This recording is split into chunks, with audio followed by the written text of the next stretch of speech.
I got to go to a school, a big doggy school, where we all learned all sorts of things. Phydo and I have been a team for the past 2 years, a little over 2 years, 2.5 years. So I have multiple sclerosis, and I don't mind people knowing that. I am a very open book when people ask me, why do you need him?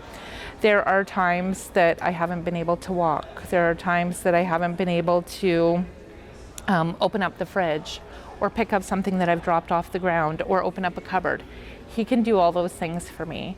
He also does alert to me when I'm going to fall. I have a habit of falling, so he alerts and keeps me safe in so many aspects. And about a year ago, I was also diagnosed with cancer.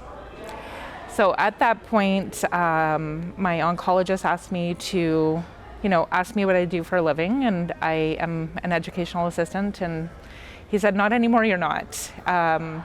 It's too risky for you to be around so many people with going through treatment.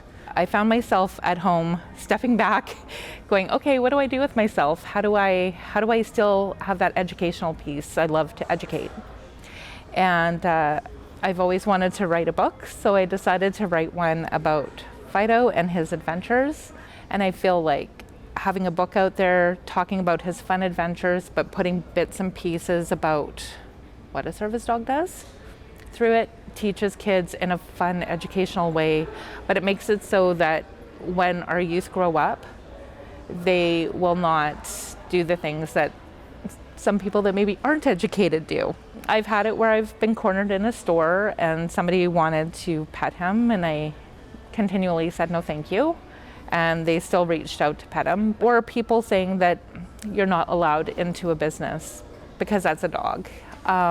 It's a little bit different because somebody that needs a service dog medically is allowed to be in places. The only places that I have not taken Phydo in is obviously an operating room, or when I was going through radiation, he didn't come in that room. But when I was getting my chemotherapy and everything else, he was in the room with me.